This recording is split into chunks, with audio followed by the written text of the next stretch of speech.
INTUC ప్రేక్షకులకు నమస్కారం. నేటి వార్తలకు స్వాగతం. తెలంగాణ మంత్రివర్గ విస్తరణలో మంచిర్యాల శాసనసభ్యుడు కొక్కిరాల ప్రేమసాగర్రావుకు మంత్రి పదవి లభించాలని కోరుతూ సాయిబాబా ఆలయంలో కాంగ్రెస్ పార్టీ శ్రేణులు, అభిమానులు ప్రత్యేక పూజలు చేశారు.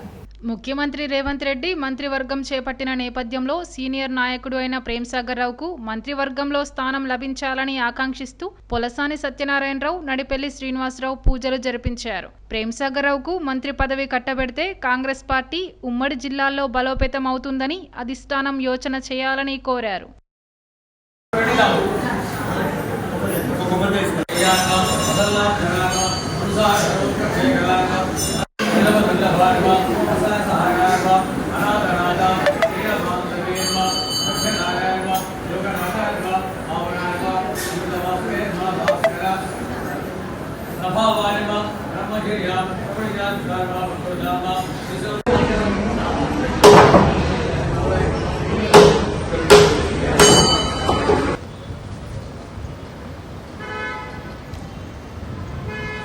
మాట సకరాదు.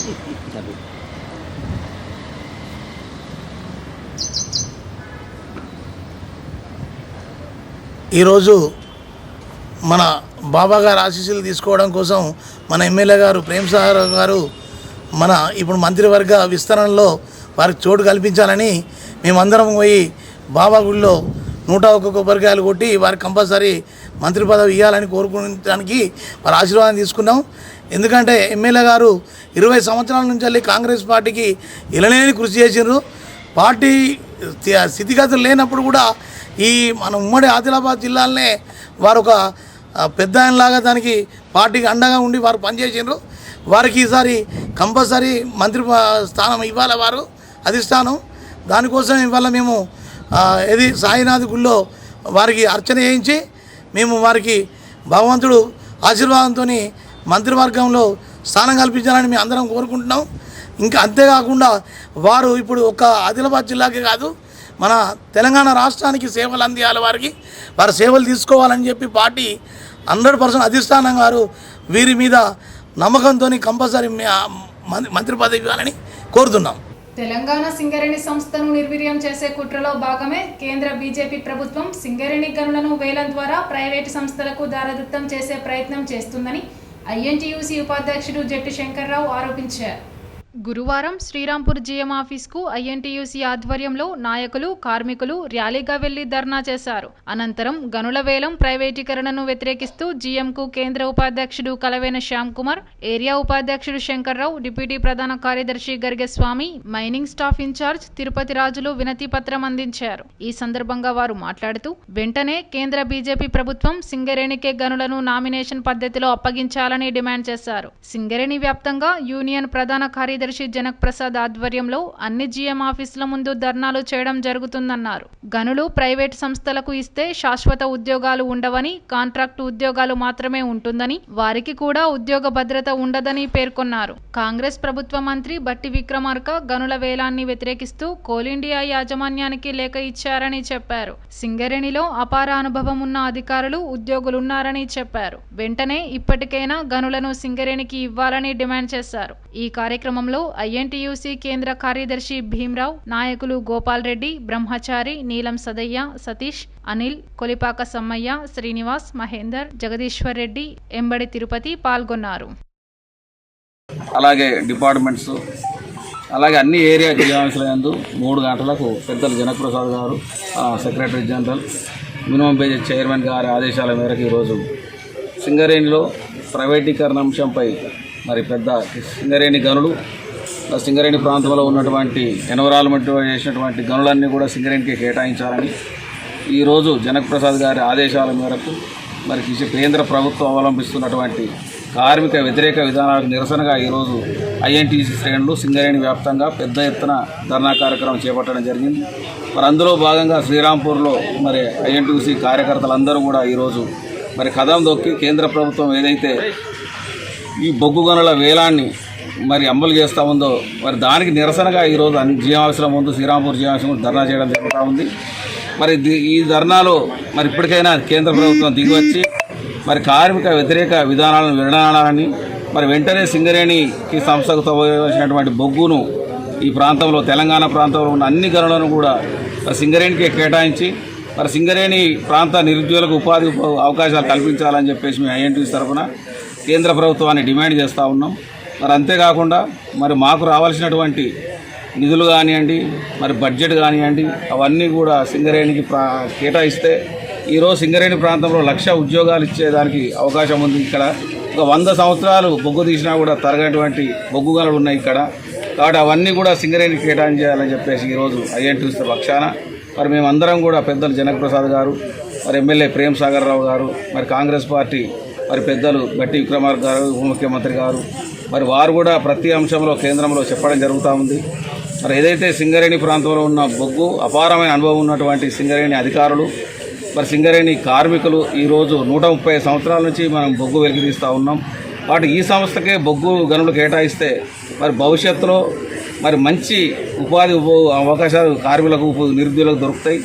అదే అంబానీలకు ఆదాయాలకు కేటాయిస్తే ఈ ప్రైవేటీకరణకు మరి అదే 15,000 20,000 జీతాలకు మరి వాళ్ళు వాడుకొని కార్మికులను మరి ఎలాంటి సౌకర్యాలు కల్పించకుండా వాళ్ళు మన శ్రామిక శక్తి దోపిడీ మరి గురవుతాం. కాబట్టి అలాగే పెద్ద పెద్ద బడాబాబు లోన్లు తీసుకొని ఇప్పటికే దేశంలో మరి ఎన్నో లక్షల కోట్లు మరి దోచుకొని పరారైన చరిత్ర వాళ్ళకు ఉన్నది. కాబట్టి ప్రభుత్వ రంగ సంబంధించినటువంటి సింగరేణికే కేటాయించాలని చెప్పేసి ఈ సందర్భంగా మేమందరం కూడా మా కార్మికులు శ్రీరాంపూర్ పక్షాన కోరుతాము. మంచిర్యాల జిల్లా నస్పూర్కు చెందిన రవికుమార్ అనే 32 ఏళ్ల వ్యక్తి అరుదైన అనారోగ్యంతో సతమతమవుతున్న తరుణంలో యశోద ఆసుపత్రి సికింద్రాబాద్ బ్రాంచ్ను సంప్రదించగా వైద్యులు సవాల్గా స్వీకరించి వైద్య సేవలు అందించి కాపాడారు. ఈ మేరకు గురువారం వైద్యం పేషెంట్ వివరాలను యశోద ఆసుపత్రి వైద్యుడు కరుణ్ కుమార్ మీడియా సమావేశంలో వెల్లడించారు. ఏప్రిల్ మొదటి వారంలో తీవ్రమైన పచ్చకామెర్ల ఆప్లాస్టిక్ అనీమియాతో బాధపడుతున్న కారణంగా సికింద్రాబాద్లోని యశోద హాస్పిటల్లో consultant haematologist, haemato oncologist, bone marrow transplant physician doctor Karun కుమార్ను సంప్రదించారు. ఫిబ్రవరి 27 నుండి కామెర్లు కలిగి ఉన్నాడు. దానికోసం అతను ఆయుర్వేద ఔషధం తీసుకున్నారు. కొన్ని పరీక్షల తర్వాత అతను లివర్ ప్రోగ్రెసివ్ సైటోపెనియా, తక్కువ స్థాయి ఎర్ర రక్త కణాలు, తెల్ల రక్త కణాలు, తీవ్రమైన థ్రోంబోసైటోపెనియా కలిగి ఉన్నట్లు పరీక్షల్లో తేటతెల్లమైంది. రవికుమార్ పరిస్థితి తీవ్రతను దృష్టిలో ఉంచుకొని మొదటి సెట్ మందులు పరిస్థితిలో మెరుగుదల చూపించడంలో విఫలమైనప్పుడు యశోద హాస్పిటల్లోని వైద్య బృందం అతని ప్రాణాలను కాపాడడానికి చివరి ప్రయత్నంగా స్టెమ్ సెల్ మార్పిడిని కొనసాగించాలని నిర్ణయించుకుంది. అయితే ఏప్రిల్ చివరి వారంలో మార్పిడి జరిగింది. ప్రక్రియ అంతటా రోగి జ్వర సంబంధమైన న్యూట్రోపెనియా అనే పరిస్థితిని ఎదుర్కొన్నాడు. ఇది జ్వరం, రక్తంలో తక్కువ స్థాయి న్యూట్రోఫిల్స్ తో కూడిన పరిస్థితి. ఇన్ఫెక్షన్లకు తీవ్రమైన ప్రమాదాన్ని కలిగిస్తుంది. ప్రక్రియ విజయవంతమైందని, రోగి వైద్యపరంగా క్షేమంగా ఉన్నారని ప్రకటించడానికి మేము సంతోషిస్తున్నామని వైద్యుడు కరుణ్ తెలిపారు. ఈ సమావేశంలో పిఆర్ఓ శ్రీనివాస్ ఇతరులు పాల్గొన్నారు. ఈ కణాలన్నీ విపరీతంగా తగ్గిపోవడం వల్ల ఇమ్యూన్ సిస్టమ్ మొత్తం సెలబ్రేట్ చేయబోయి ఇన్ఫెక్షన్ నుంచి మంచి ప్రాణాలను తీసుకెళ్ళిపోతారు. ఇది టైంకి మనం ట్రీట్మెంట్ అయిపోతే నిజంగా ప్రాణాలు అనేది ఆల్మోస్ట్ 100% ఉంటుంది. ఈ పేషెంట్ విషయంలో ఏంటంటే చాలా అన్యూజువల్ కేసు అని చెప్పచ్చు, అంత కామన్గా చూడడం వల్ల. అందుకే ఈరోజు అది డిస్కషన్ చేస్తాం. సో ఈ పేషెంట్ ఫస్ట్ జాండీస్తో రావడము, జాండీస్లో బోన్లో పాడైపోవడము, తర్వాత కణాలు విపరీతంగా 200 300 పెట్టుకోవడం, అంటే తెలంగాణ మనందరికీ 5,000 జనాలు ఉంటాయి. మళ్ళీ పేషెంట్ 200 వచ్చేసినాడు. 200-300తో జనరల్గా కష్టపడి సర్వైవ్ యాంటీబయాటిక్స్ ఇచ్చి చేయాలి అంటే మనకి 2 వారాలు కాపాడచ్చు, లేదంటే 3 వారాలు కాపాడచ్చు. కానీ అంతకంటే ఎక్కువ కాపాడడానికి కష్టమైపోతుంది.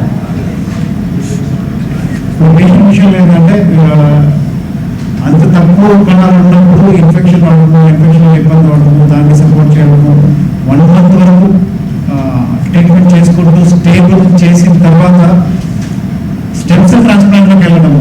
అంటే చాలా మంది ఆ ట్రీట్మెంట్ టైంలోనే ప్రాబ్లం వచ్చేస్తుంది. కానీ పేషెంట్ సర్వైవ్ అయ్యి ట్రాన్స్ప్లాంట్కి వెళ్ళి స్టెమ్ సెల్ ట్రాన్స్ప్లాంట్ మళ్ళీ ఆ ప్రాసెస్ని ఎదుర్కొని దాన్ని సక్సెస్ఫుల్గా బయటకు వచ్చి ఇప్పుడు ఆల్మోస్ట్ 1 year సంవత్సరం అయిపోయింది. సో ఇంత జర్నీ చేయడం అనేది చాలా చాలా అద్భుతంగా చూస్తాం అది పేషెంట్ విషయంలో. మొదటిగా నాకు ఏమైందంటే ఈరోజు అంటే రావడం కారణం నాకు స్టెమ్ సెల్స్ ట్రాన్స్ప్లాంటేషన్ జరగడం జరిగింది. దాని ఉద్దేశంగా సార్ ఇక్కడ బ్లడ్కి సంబంధించిన డిసీజ్ గురించి అవగాహన కోసం చాలా పేషెంట్లకు అవగాహన లేక కొంచెం అవగాహన కాన్సెప్ట్లో రావడం జరిగింది. మొదటిగా ఏం జరిగిందంటే నాకు జాయింట్ అవ్వడం జరిగింది. ఆ జాయింట్ నాకు ఫస్ట్ మామూలుగా ఉండే ఆటోమేటిక్గా ఏమైందంటే 67% వచ్చింది. ఆయన తర్వాత కరీంనగర్ ఢిల్లీ మామూలుగా జాయింట్ కోసం వెళ్ళిన తర్వాత అక్కడ వాళ్ళు హాస్పిటల్ డిపార్ట్మెంట్ వాళ్ళు చూసిన తర్వాత సార్ జాయింట్ చేసిన జాయింట్ ట్రీట్మెంట్ స్టార్ట్ అయిన తర్వాత ఆల్రెడీ సిబిబి టెస్ట్ ప్లేట్లెట్స్ పడుతుంది చూసేసరికి క్రమంగా తగ్గడం జరిగింది. తగ్గడం జరిగిన తర్వాత సర్లే చూసి తర్వాత మామూలుగా ఇంటికి వచ్చాము. ఇంటికి తర్వాత మళ్ళీ డైరెక్ట్ తీసి తగ్గిపోయింది. ప్లేట్లెట్స్ పాటు 30,000 40,000 అట్లా ఇక్కడ లోకల్ సిటీకి వెళ్ళండి అక్కడికి వెళ్ళాం. తర్వాత దేశంలో టెస్ట్లు చేస్తున్నారు. బోర్డు టెస్ట్ చేయడానికి మొత్తం నుంచి 400 లాస్ట్ ఏజ్ వచ్చింది. అప్పుడు నాకు ప్లేట్స్ ట్రీట్మెంట్ చేసుకుంటే నాకు ప్లేట్లెట్స్ ఇస్తున్నారు, బ్లడ్ ఇస్తున్నారు. ఈ గ్యాప్లో బోర్డు టెస్ట్ చేస్తున్నది. అందులో aplastic serious aplastic stem cell transplantation ముందుకు వెళ్ళడం జరిగింది. అందులో మా డాక్టర్స్ వాళ్ళిద్దరిని బిఎండి వాళ్ళు పెట్టి నాకు అప్పటికి full fever, infections, full problems.